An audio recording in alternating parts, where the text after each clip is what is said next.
versículo muy especial en la epístola de Pablo a los Romanos en el capítulo 16.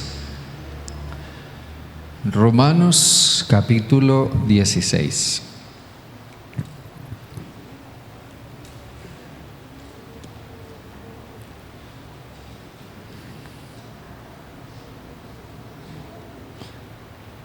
Miren lo que dice el versículo 3.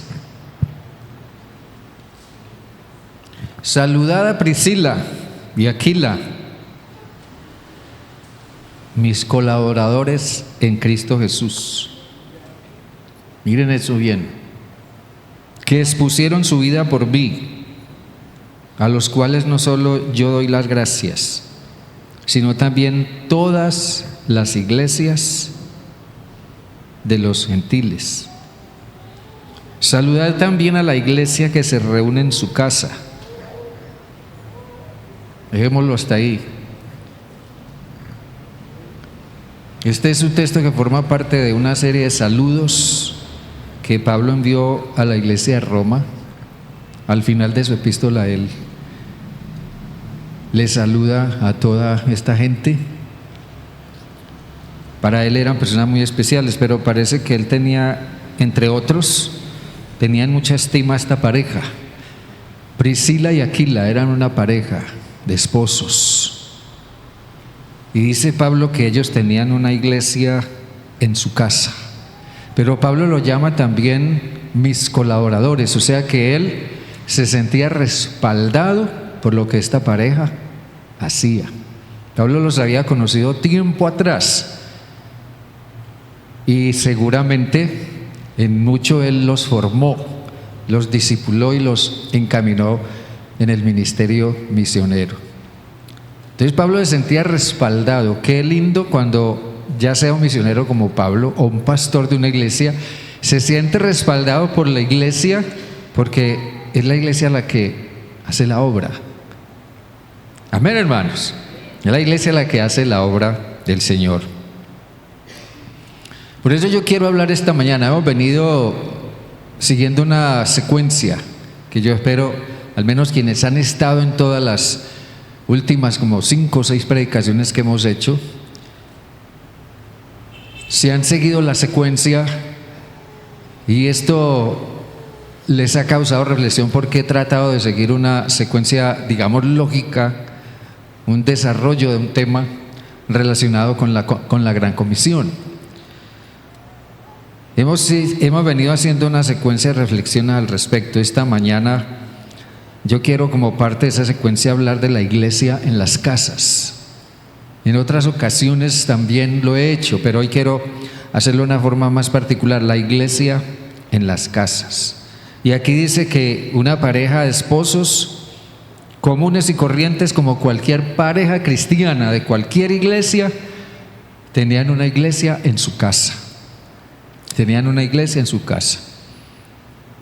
Tenían una relación con el Señor, tenían su fe puesta en Cristo, eran nacidos de nuevo, todo lo que quiera, ¿cierto? Eran fieles seguidores de Jesús, pero eran personas comunes y corrientes. Solo sabemos que en algún momento Pablo estuvo o pasó un tiempo con ellos fabricando tiendas de campaña. Tiendas de campaña, ellos eran fabricantes de tiendas de campaña y seguramente esa era su profesión o su pequeña empresa. Tenían una ocupación, una tarea que hacer cotidiana, pero al mismo tiempo eran también sembradores de iglesias. Tenían una iglesia en su casa.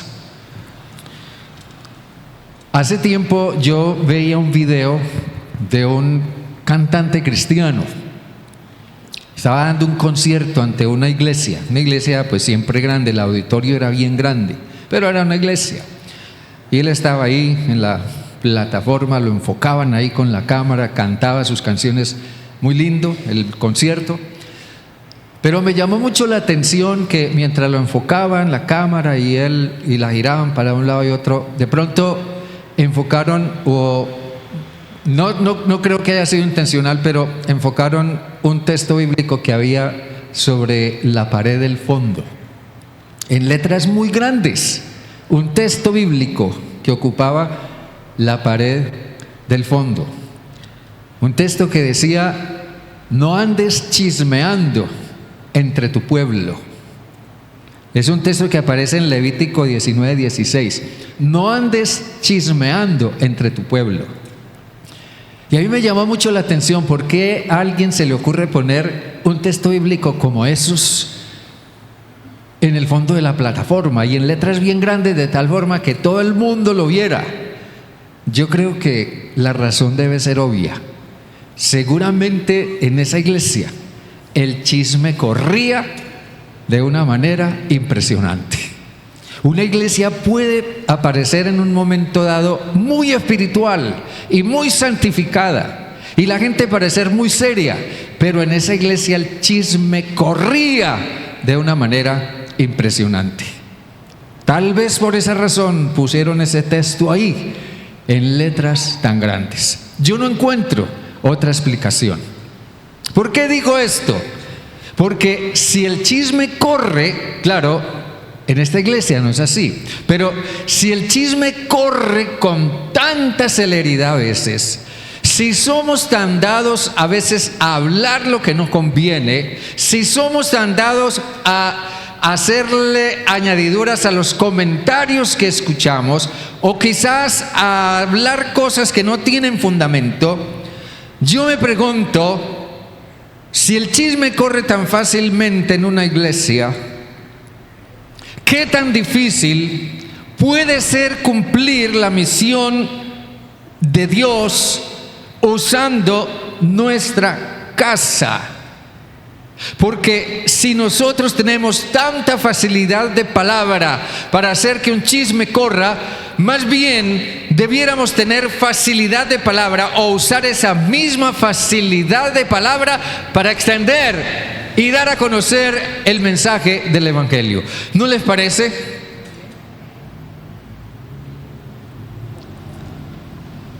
¿Qué tan difícil puede ser cumplir la misión usando nuestra casa?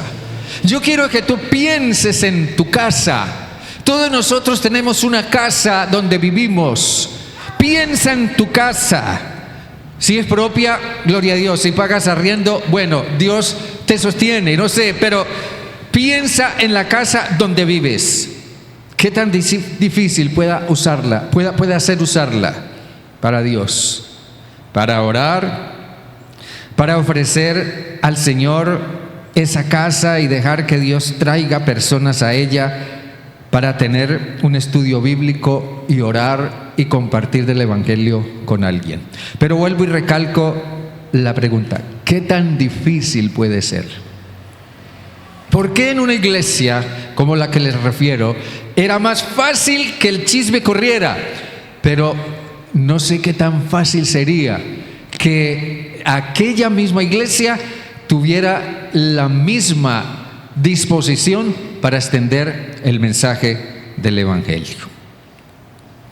Déjenme hacerles un pequeño recuento de lo que ha sido la importancia de las casas en la historia del pueblo de Dios desde el Antiguo Testamento.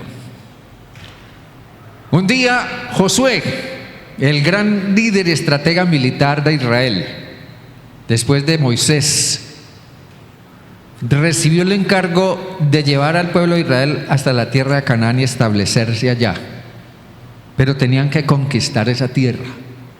Y Josué lo hizo, en gran parte lo hizo, y la gente lo ayudó. Pero al final del tiempo de Josué, cuando ya él sentía que había cumplido su misión, ya estaba pensando en retirarse, ya estaba avanzado en años, resulta que ese pueblo que él introdujo en Canaán como bendición de Dios estaba comenzando a desviarse. Se habían olvidado de Dios y le habían dado lugar a otros dioses extraños, dioses falsos. Le habían dado lugar a la idolatría. Entonces Josué un día los confrontó y les dijo: ustedes verán, si quieren adorar al Dios que quieran, al Dios de los amorreos, al de los jebuseos, al Dios que quieran, escójanse un Dios al que quieran adorar, eso es asunto de ustedes. Pero Josué les dijo algo que todavía sigue resonando en la historia: yo y mi casa serviremos al Señor. Amén, hermanos. Yo y mi casa serviremos al Señor. Y yo pienso que Dios también hoy nos habla, bueno, ¿y qué de ti y tu casa? ¿Qué tanto yo pudiera disponer de tu casa? Josué dijo eso, yo y mi casa serviremos a Dios. Y yo creo que desde ese momento la casa comenzó a adquirir, dentro del desarrollo y el avance del propósito de Dios, una importancia trascendental. Tiempo después, ya muchos siglos después, el pueblo de Israel construyó un gran templo, un templo magnífico, un templo que no tenía nada que envidiarle a ningún otro templo de ningún otro dios pagano. Era el templo de Dios, el templo de Jehová.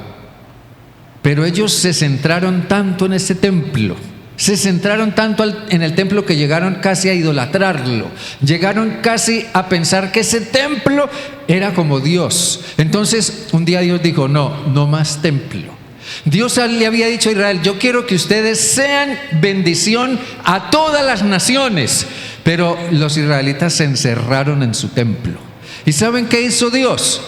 Dios les envió una invasión a Siria. Ellos vinieron y los conquistaron. Vino un rey que se llamaba Nabucodonosor, destruyó el templo y se llevó toda la gente para Babilonia. Y allí en Babilonia los judíos tuvieron que aprender lo que es adorar a Dios en tierra extraña. Ya allí no había templo, pero ellos necesitaban seguir adorando a Dios, seguir sirviendo a Dios. Entonces es allí donde nace la sinagoga. ¿Han oído hablar de las sinagogas? En el tiempo de Jesús había muchas sinagogas donde se reunían los judíos para estudiar la ley de Dios. Es allí donde nace la sinagoga. Pero ¿sabe dónde nacieron las sinagogas? En las casas. En las casas de los judíos cautivos en Babilonia. Ahí nació la sinagoga. Después, en los tiempos de Jesús, esa sinagoga se convirtió en un edificio muy especial, pero nació en las casas. Cuando Jesús vino, había otro templo que los judíos construyeron y que algunas personas decían tardó 40 años en construirse. Pero Jesús prácticamente no le prestó atención a ese templo. No, Jesús se enfocó en otras cosas. Jesús iba a las casas, Jesús iba a la gente que estaba afuera y de repente iba al templo para tratar de convencer a los que estaban adentro para que salieran a hacer algo afuera. Eso hizo Jesús. Jesús no le prestó atención al templo. Y Dios volvió y dijo, esta gente volvieron a centrarse en el templo después de que lo he destruido una vez y hasta 2 veces, entonces voy a tener que sacarlos del templo otra vez. Y en el año 70 de la era cristiana vinieron los romanos, comenzó la famosa guerra de los judíos contra los romanos y ellos salieron perdiendo y el templo fue destruido para siempre. ¿Por qué? Porque Dios insistía en sacar a su pueblo del templo. El contexto del libro de los Hechos hace evidente que la iglesia comenzó su desarrollo en las casas y que éstas adquirieron un valor estratégico sumamente grande. Ese espacio, esa casa, ese espacio tan íntimo, tan especial, tan familiar, se convirtió en un lugar de ministerio, en un lugar de servicio espiritual, en un lugar lleno de disposición, de testimonio, en el cual se podía hacer contacto con la gente que nunca entrarían en un templo. La ciudad de Jerusalén se llenó de casas en las que reinaba la alegría, el compañerismo y la alabanza a Dios. Imagínense ustedes, inicialmente 3,000 personas reunidas en casas en toda la ciudad, 3,000 personas, y varios meses después ya eran 5,000 o más personas reunidas en casas. Por eso el libro de los Hechos nos habla una y otra vez de la iglesia que celebraba en las casas. Por eso, aquí en la epístola a los Romanos, Pablo reconoce la singularidad de esta pareja, Aquila y Priscila, que tenían una iglesia en sus casas, en su casa, en un espacio completamente diferente del de las grandes concentraciones religiosas. ¿Saben cuál es uno de nuestros más grandes problemas? El concepto iglesia nos abruma. El concepto iglesia nos abruma. Voy a decirles por qué. Porque nosotros no logramos desprendernos del concepto tradicional de iglesia. Nosotros pensamos que iglesia es algo muy grande, que iglesia es una cantidad inmensa de gente, que iglesia es una organización, una institución o algún tipo de conglomerado religioso sumamente organizado y sumamente complejo. Entonces nos abruma el concepto de iglesia.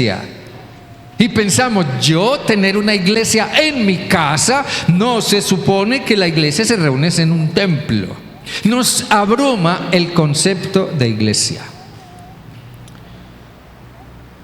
No sé hasta dónde nos hemos desprendido de ese concepto de iglesia. Y me pregunto, ¿qué nos enseña esto? A la luz del texto que acabamos de leer y del modelo que encontramos en esta pareja de esposos tan común y corriente como cualquiera de nosotros, que tenían una iglesia en su casa, a la manera de los primeros creyentes que Lucas nos menciona al comienzo del libro de los Hechos. Esto nos enseña cosas como, por ejemplo, estos primeros creyentes llevaron la gran comisión a su aplicación práctica. Llevaron la gran comisión a su aplicación práctica. Jesús dijo, vayan y hagan discípulos a todas las naciones. Y naciones es la palabra etnos, que significa gente. Vayan a la gente. No importa si están en el África o están en el Antártico o están en el Polo Norte. No importa dónde estén, o tal vez enseguida de su casa o ahí mismo en su casa. Pero vayan a la gente y hagan discípulos y bautícenlos y enséñenles a guardar las cosas que Jesús nos enseñó. Entonces, eso hicieron estos primeros creyentes. Ellos llevaron la gran comisión a su aplicación práctica. Ellos decidieron hacer en sus casas lo que no podían hacer en el templo, por obvias razones. Porque aunque ellos pensaron que podían continuar asistiendo a los oficios del templo, estoy hablando de los inicios del cristianismo, ellos tenían la idea de que si asistían a los oficios del templo siendo cristianos y los oficios eran judíos, ellos pensaban que podían influir de alguna manera para que el judaísmo cambiara y fuera reformado. Pero se equivocaron, porque ese no era el propósito de Dios. Al final, los judíos echaron a los cristianos del templo. Se rompió la relación entre cristianos y judíos. Ya no podían disponer del templo. Los judíos no querían saber nada de ellos. Así que quedaron a expensas de lo que pudieran decidir en forma práctica para continuar adelante con la iglesia. Entonces, apelaron ¿a qué? A las casas. Solo quedaba la opción de las casas. La iglesia en las casas fue el resultado de la aplicación práctica de la gran comisión en un contexto inmediato. Ahora, por lo que esto estaba produciendo, que eran nuevos creyentes salvos, añadidos a la iglesia, todo eso demuestra que el propósito de toda esta actividad en las casas era misionero, era una forma de cumplir con la gran comisión. Además, piensen esto: alguien tuvo que decidir ofrecer su casa para que en ella se hicieran las reuniones, para que en ella se hicieran cultos especiales o para que en ella se propiciaran encuentros espirituales con la gente que necesitaba o quería conocer de la palabra del Señor. Esa era una forma de cumplir la gran comisión. Pero lo más importante es que eso era una gran bendición, porque la casa se establecía como un puente entre la tierra y el cielo. La casa se establecía como un puente entre la tierra y el cielo. ¿No quisiera usted que su casa fuera puente entre la tierra y el cielo? Yo creo que eso sería una bendición sin igual. En segundo lugar, los corazones de aquellos primeros creyentes como Aquila y Priscila eran corazones que ardían en el fuego del Espíritu Santo. Eso había sucedido mucho tiempo atrás, cuando el Espíritu Santo vino. Ya hemos hablado de eso. El Espíritu Santo vino sobre un grupo de creyentes que oraron. El Espíritu Santo los llenó, los avivó, los despertó, los transformó, les abrió la boca para que hablaran. Entonces comenzaron a hablar. El Espíritu Santo descendió sobre ese grupo de creyentes y los encaminó a cumplir la gran comisión de una manera sumamente singular. Y eso el apóstol Pedro lo interpretó como el cumplimiento de una profecía que había hecho el profeta Joel cuando dijo: miren bien, en los postreros días, dice Dios, derramaré de mi espíritu sobre toda carne, y vuestros hijos y vuestras hijas profetizarán. Y todo eso resultó en un avivamiento de la misión en las casas. Por eso ellos se reunían, estaban juntos, se preocupaban por las necesidades de todos y se reunían con una gran alegría.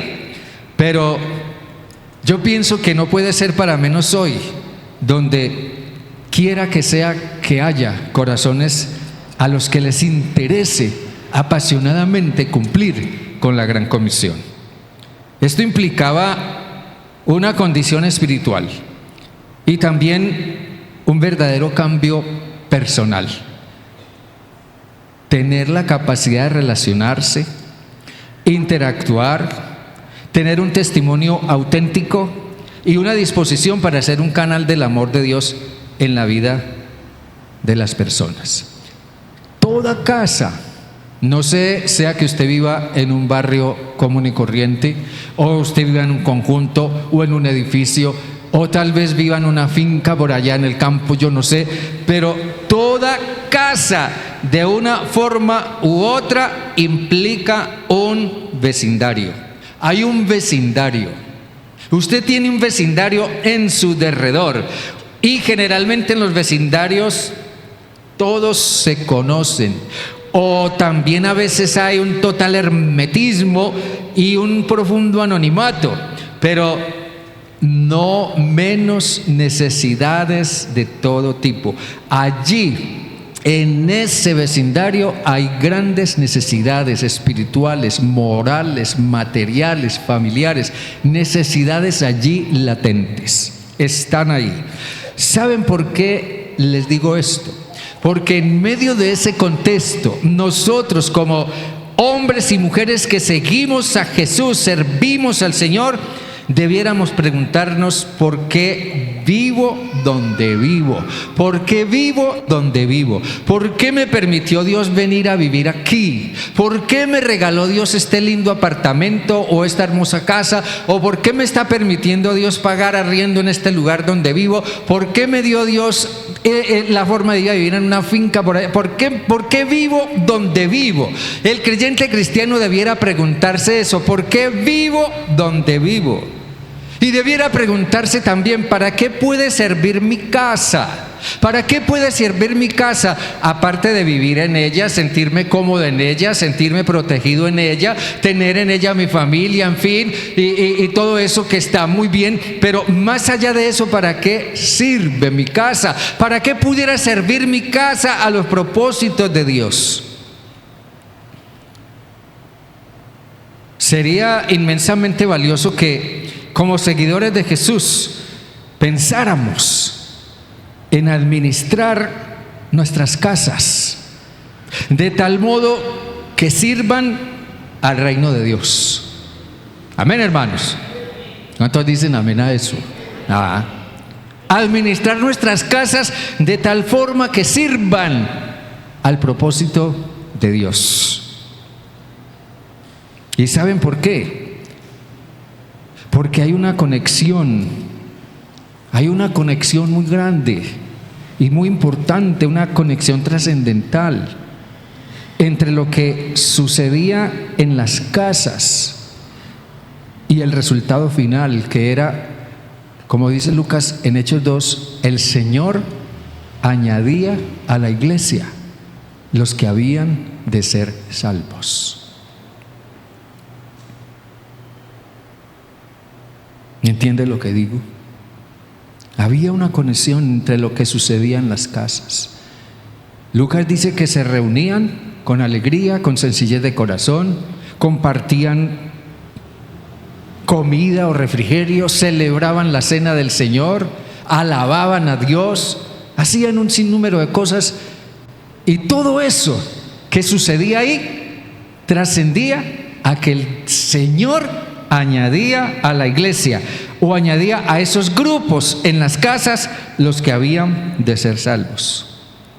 Lo que para nosotros es este culto que celebramos aquí cada domingo, que por cierto es muy lindo y muy especial, pero para ellos era una reunión familiar, alegre y fraterna, basada en el compañerismo, basada en una fe común y en un espíritu de servicio. Y saben, en esas casas ellos generalmente hacían una lectura de un texto bíblico, luego esa lectura se explicaba y se le ponía sentido para que la gente lo entendiera, se oraba, se cantaba, se celebraba la presencia de Cristo y Dios manifestaba allí su poder, su gracia. Y dice Lucas que se daban o se manifestaba el poder de Dios en señales y en prodigios. La gente cambiaba, la gente conocía a Cristo, la gente encontraba el perdón de Dios, la gente era sanada, la gente era restaurada, la gente era encaminada a un nuevo estilo de vida en las casas. Y tiene que ser que la gente se sentía atraída hacia lo que estaba sucediendo en esas casas. En tercer lugar, subrayo algo aquí más ampliamente que ya había dicho hace un momento. Estos primeros creyentes entonces establecieron un puente entre la iglesia y el pueblo. Establecieron un puente entre la iglesia y el pueblo, entre la iglesia y la gente de afuera. Ellos demostraron que tenían interés en la gente de afuera de la iglesia. Ellos tuvieron claro quiénes están dentro de la iglesia y quiénes están fuera de la iglesia. Y entendieron que Dios quiere que todos o muchos estén dentro de la iglesia. Otro grande problema nuestro, derivado de el hecho de que el concepto iglesia nos abruma y nos cuesta trabajo ver la iglesia fuera de este lugar, es que nosotros nos acostumbramos al templo. Nosotros nos acostumbramos al templo. Llevamos siglos haciendo esto que hacemos cada domingo: reunirnos en este lugar. Cantamos, escuchamos una predicación, recibimos una clase, hacemos un sinnúmero de cosas, nos acostumbramos a eso y así nos volvimos a nuestra casa hasta el domingo siguiente que volvemos. Nos acostumbramos al templo, al quehacer del templo. Nos acostumbramos a eso y dejamos al mundo afuera. Nos cuesta mucho trabajo establecer ese puente entre la iglesia y el mundo de allá afuera. Nos cuesta mucho trabajo pensar que Dios puede abrir nuestras casas para que lo que hacemos aquí podamos hacerlo también de una manera muy especial para alcanzar a la gente que está allá. Nos cuesta mucho trabajo salir de aquí e ir donde está la gente, porque nos acostumbramos al templo. Por esa razón no siempre somos lo suficientemente conscientes de cuánta necesidad hay allá afuera.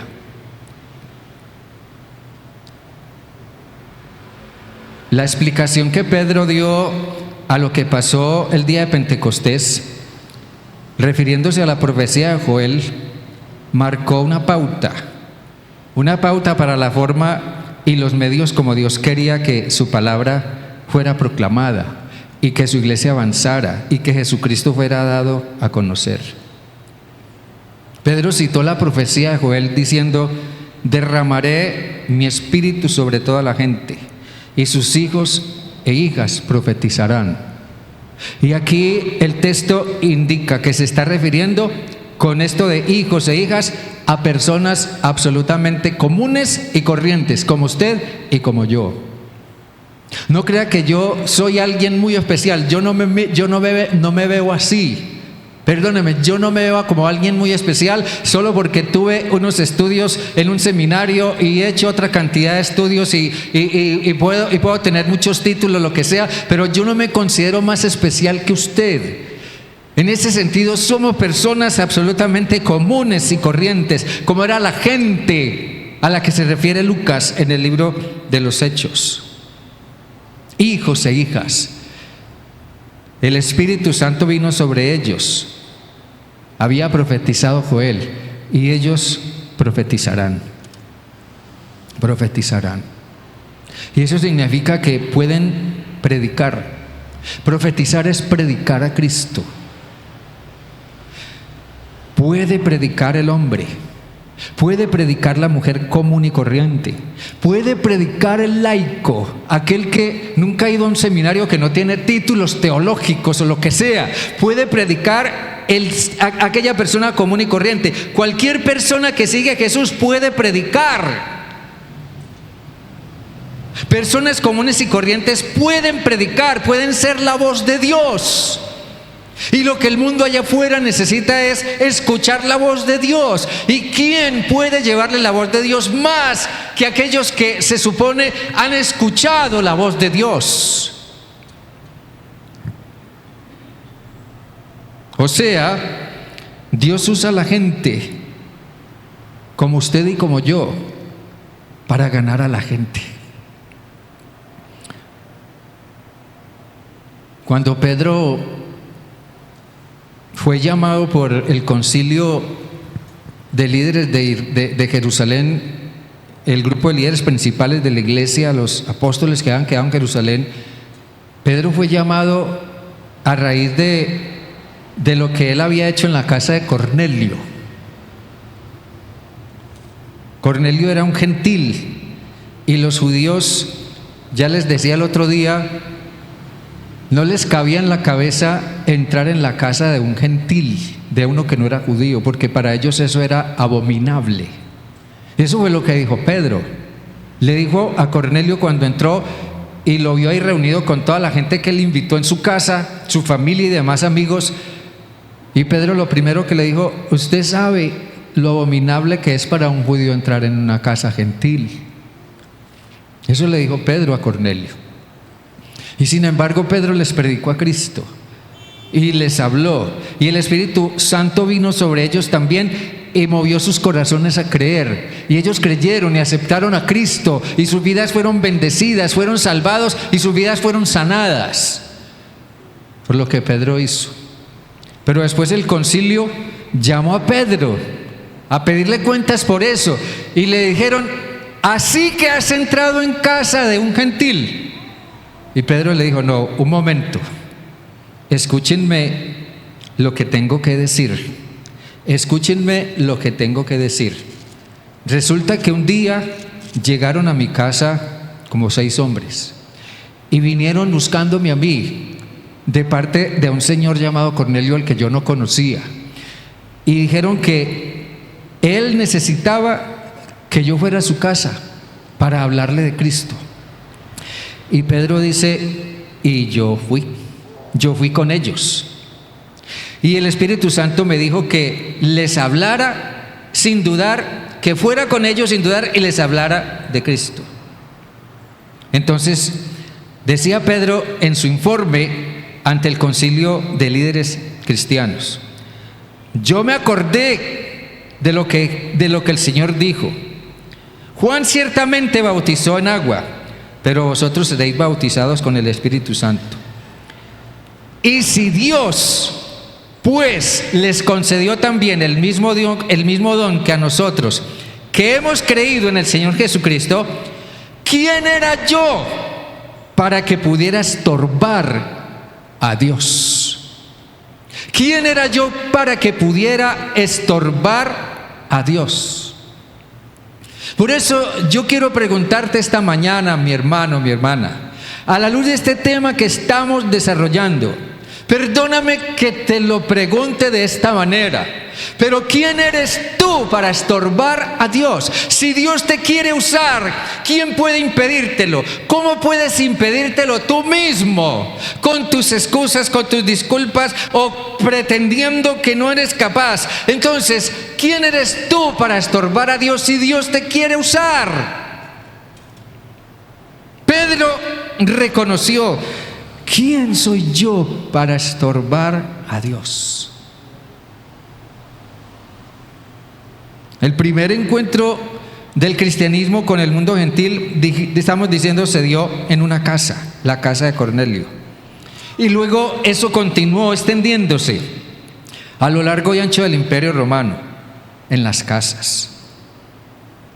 Por eso encontramos referencias posteriores, como en Colosenses, donde dice: saludad a los hermanos que están en la Odisea y a Ninfas y a la iglesia que está en su casa.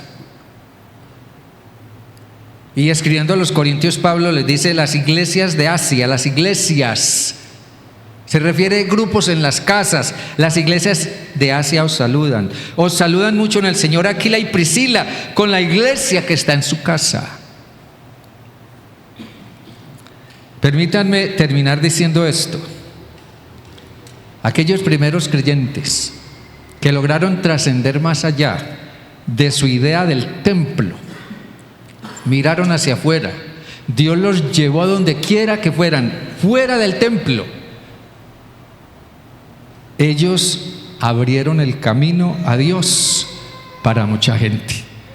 Abrieron el camino a Dios para mucha gente. Los grupos pequeños en casas son un espacio para servir. Lucas destaca que había mucha necesidad en aquel tiempo entre esa primera comunidad de creyentes.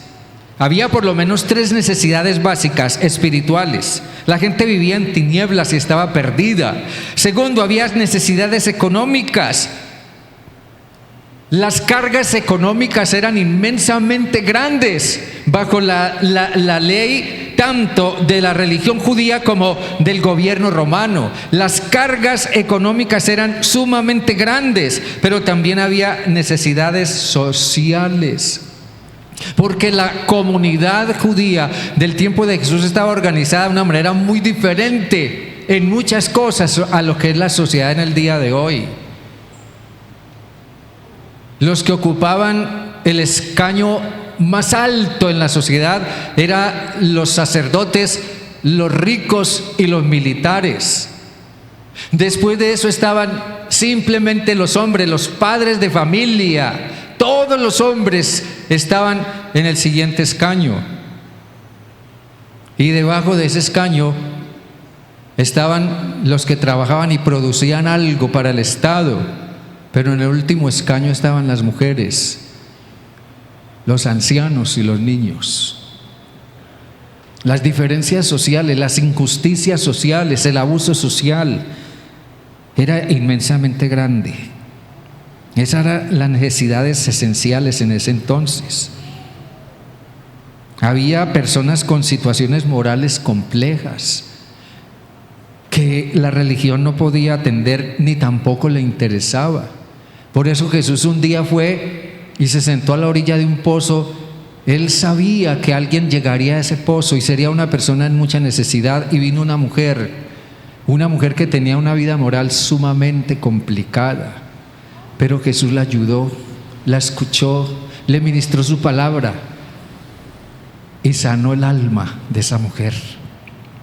Hermanos queridos, la iglesia en las casas es un modelo que encontramos en el Nuevo Testamento, dispuesto para todo aquel que anhele cumplir la gran comisión de una manera práctica.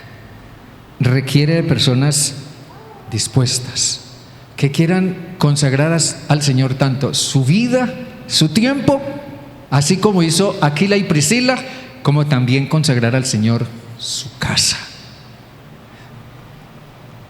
Yo pienso que cuando Apocalipsis 3:20 dice aquí yo estoy a la puerta y llamo, no se refiere solamente a que Dios toca, Jesús toca a nuestro corazón para que le abramos y lo dejemos entrar en nuestra vida.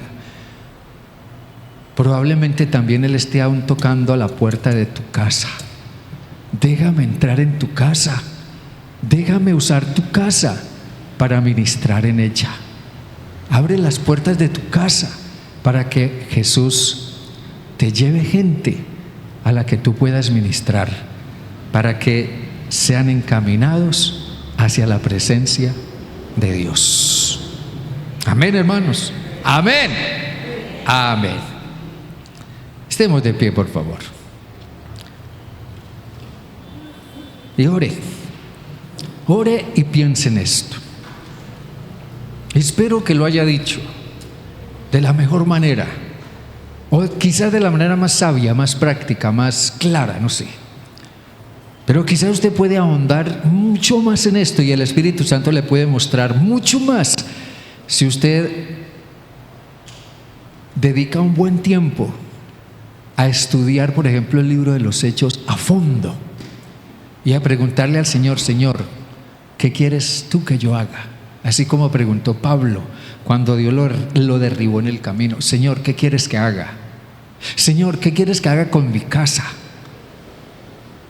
Que mi casa no sirva solamente para hacer bonitas reuniones familiares o fiestas o lo que sea. Eso está bien, pero que mi casa sirva también, Señor, para el extendimiento de tu reino. Yo creo que eso es mayor privilegio. ¿Por qué no decir como Josué, que el mundo afuera haga lo que quiera con su casa o en su casa, pero yo y mi casa serviremos al Señor? Incline su rostro y ore, por favor.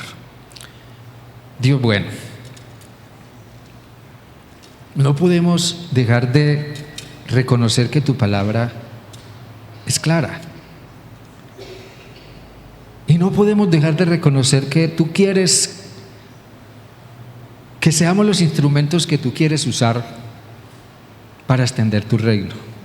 Usaste a Josué hace muchos siglos para que por medio de él continuara el extendimiento del legado de la bendición de Dios para el mundo. Y también usaste las casas de cientos, miles de personas en los comienzos del cristianismo, para que a través de las casas la iglesia se extendiera y tu palabra corriera como agua. Y así pasó. Por eso la iglesia se desarrolló.